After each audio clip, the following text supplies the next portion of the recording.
Kannur Payyanur baby memorial ആശുപത്രിയിലെ ചികിത്സാ പിഴവ് പരാതിയിൽ ഡോക്ടർക്കെതിരെ കേസ്. അനസ്തേഷ്യ ഡോക്ടർ അഞ്ജലി പൊതുവാളിനെതിരെയാണ് പോലീസ് കേസെടുത്തത്. അനസ്തേഷ്യ നൽകുന്നതിനിടയിലാണ് 2 വയസ്സുള്ള കുട്ടി ബോധരഹിതനായത്. അർജുൻ കല്യാട് ചേരുന്നു. അർജുൻ, ഏറെ ഗൗരവതരമായ പരാതിയായിരുന്നു ഉയർന്നിരുന്നത്. അതിലിപ്പോൾ ഡോക്ടർക്കെതിരെ കേസെടുത്തിരിക്കുന്നത് എന്തൊക്കെ കണ്ടെത്തലുകളുടെ അടിസ്ഥാനത്തിലാണ്? റോഷ്നി, അതായത് ഈ കുടുംബത്തിന്റെ പരാതിയുടെ അടിസ്ഥാനത്തിലാണ് ഇപ്പോൾ പയ്യന്നൂർ പോലീസ് ആശുപത്രിയിലെ ഡോക്ടർക്കെതിരെ നടപടി സ്വീകരിച്ചിരിക്കുന്നത്.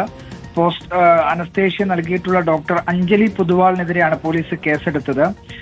നമുക്കറിയാവുന്നതാണ്, കഴിഞ്ഞ ഞായറാഴ്ചയാണ് 2 വയസ്സുള്ള ഈ കുട്ടിയെ ആശുപത്രിയിൽ പ്രവേശിപ്പിക്കുന്നത്. ചുണ്ടിന് ഒരു മുറിവ് പറ്റി എന്നതായിരുന്നു ആശുപത്രിയിൽ പ്രവേശിപ്പിക്കാൻ ഉണ്ടായിരുന്ന കാരണം. പക്ഷേ അതിന്റെ ചികിത്സാർത്ഥം ഈ ഡോക്ടർ അതുപോലെ തന്നെ ആശുപത്രിയും അനസ്തേഷ്യ ഈ കുട്ടിക്ക് നൽകുകയാണ്. അനസ്തേഷ്യ നൽകുന്നതോടുകൂടി തന്നെ കുട്ടി ബോധരഹിതനായി മാറുകയും അതീവ ഗുരുതരാവസ്ഥയിലേക്ക് കാര്യങ്ങൾ എത്തുകയും ചെയ്തു. പിന്നീട് പയ്യന്നൂർ ബേബി മെമ്മോറിയൽ ആശുപത്രിയിൽ നിന്നും കണ്ണൂർ ബേബി മെമ്മോറിയൽ ആശുപത്രിയിലേക്ക് കുട്ടിയെ മാറ്റി. പക്ഷേ കുട്ടി ഇപ്പോഴും വെന്റിലേറ്ററിൽ തന്നെ തുടരുകയാണ്.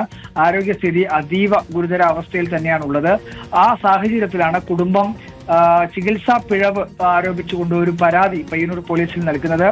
പോലീസ് ലഭിച്ച പരാതിയിൽ പ്രാഥമികമായിട്ടുള്ള അന്വേഷണം നടത്തിയാണ് ഇപ്പോൾ കേസ് എടുത്തിരിക്കുന്നത്. ഇതിനകത്ത് BNS 125 വകുപ്പ് പ്രകാരമാണ് പോലീസ് FIR രജിസ്റ്റർ ചെയ്തിരിക്കുന്നത്. എന്തായാലും ഈ കുട്ടിയുടെ ആരോഗ്യസ്ഥിതി ഒരു വശത്ത് അതീവ ഗുരുതരമായി തുടരുന്നു. അതേസമയം തന്നെയാണ് ബന്ധുക്കളുടെ പരാതിയിൽ പോലീസ് കേസെടുക്കുകയും നിയമപരമായ നടപടികൾ ആശുപത്രിക്കെതിരെയും ആശുപത്രിയിലെ അനസ്തേഷ്യ നൽകിയിട്ടുള്ള ഡോക്ടർ അഞ്ജലി പൊതുവാളിനെതിരെയും ഇപ്പോൾ സ്വീകരിച്ചിരിക്കുന്നത്. റോഷ്നി, ശരി. അർജുൻ കല്യാടാണ് കണ്ണൂരിൽ നിന്നും വിശദാംശങ്ങൾ നൽകിയത്.